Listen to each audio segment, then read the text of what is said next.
ఇక మంత్రుల విచిత్ర పరిస్థితులు నెలకొంటాయి. ప్రశ్నిస్తే కేసులే. మరి ఇక్కడ ఆఖరికి ఏదైతే మాజీ ఎమ్మెల్యే మాజీ జిల్లా ప్రజా పరిషత్ మీద చైర్మన్ మీద కూడా కేసులు పెట్టడానికి పోలీసులు వెనకాడడం లేదు.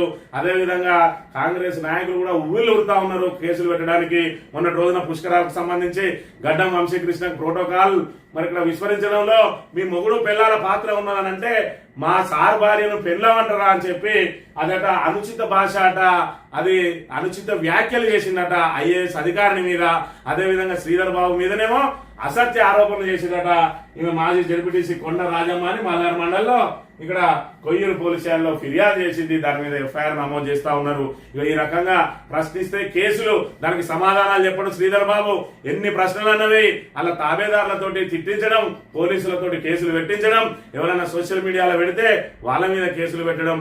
చివరికి ఆల్రెడీ పోలీస్ అధికారులకు ఆదేశాలు జారీ అయినాయి. ఎవరెవరు సోషల్ మీడియాలో యాక్టివ్ ఉన్నారో వాళ్ళందరి మీద కూడా రౌడీ షీట్లు ఓపెన్ చేయమని చెప్పి సాక్షాత్తు మరి మంత్రి కార్యాలయం నుంచో మంత్రి తమ్ముడు పోలీసులకు ఆదేశాలు ఇచ్చినట్ట. పాపం వాళ్ళు ఇప్పుడు కేసులు వెతికే పనిలో పడ్డారు. ఇప్పుడు ఒకటో రెండో ఛార్జ్ షీట్లు పెట్టకపోతే మళ్ళా ఏదైతే ఇప్పుడు చెప్లింగ్లు జరుగుతా ఉన్నాయో దానిలో పోస్టింగ్ వచ్చే అవకాశం లేదు కాబట్టి వాళ్ళు మల్ల గుల్లాలు పడతా ఉన్నారు. ఇప్పటికే తప్పుడు కేసులు పెట్టినామని చెప్పి మరి ఇక్కడ అనేక రకాలుగా వాళ్ళకు వాళ్ళే అంతర్మదనం పొందుతున్నా కూడా అయినా మంత్రి ఆదేశాలను, మంత్రి కార్యాలయ ఆదేశాలను, మంత్రి తమ్ముని ఆదేశాలను పాటించకపోతే తమకు మళ్ళీ పోస్టింగ్ రాదు. కాబట్టి 3 ఏళ్ళు పోస్టింగ్ లో ఉండాలంటే మరొక 2-3 మీద రౌడీ షీట్లు ఓపెన్ చేయాలని చెప్పి ఎవరెవరు సోషల్ మీడియాలో ఇక్కడ శ్రీధర్ బాబును అదేవిధంగా ప్రభుత్వ పని విధానాలను, ప్రజా వ్యతిరేక విధానాలను ప్రశ్నిస్తున్నారో వాళ్ళ నోరులు మోయించడానికి ఏదైతే మరి ఇక్కడ రౌడీ షీట్లు తినమని చెప్పి ఆదేశాలు జారీ అయినట్టుగా విశ్వసనీయ సమాచారం. మరి ఇక్కడ ఇక పోలీసులు అదే పనిలో ఉన్నారు. ఇక ఎవరెవరి మీద రౌడీ షీట్లు ఓపెన్ చేయాలని మొన్నటి రాక కేసులు పెట్టుకుంటూ వచ్చిండ్రు.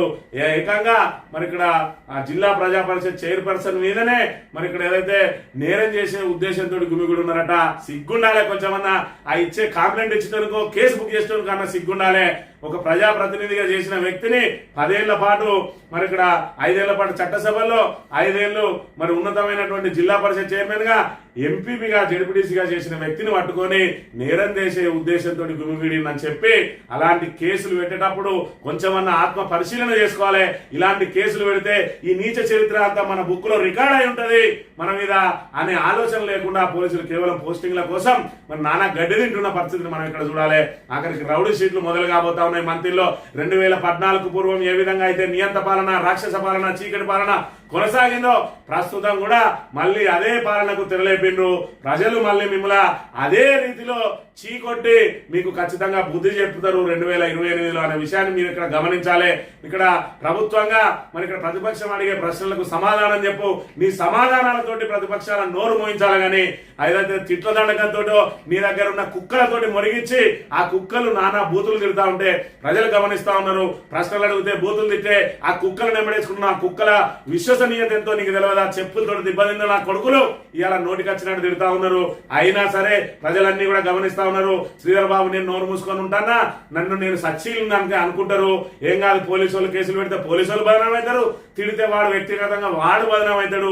నాకు మాత్రం ఏం కాదనుకుంటానో పూర్తిగా దిల్లా తిట్టిచ్చేదే శ్రీధర్ బాబు, కేసులు పెట్టించేదే శ్రీధర్ బాబు, రౌడీ షీట్లు ఓపెన్ చేయించింది శ్రీధర్ బాబు, రేపు ఓపెన్ చేయించబోయేది కూడా శ్రీధర్ బాబే. ఈ అక్రమ కేసుల మరి ఇక్కడ పాపం అంతా ఖచ్చితంగా శ్రీధర్ బాబుదే అనే విషయాన్ని ఇలా మంత్రి ప్రజలు అర్థం చేసుకోకుండా అంత పిచ్చి వాళ్ళు ఏం కాదనే విషయాన్ని ఇప్పటికైనా శ్రీధర్ బాబు గమనించుకోవాలి.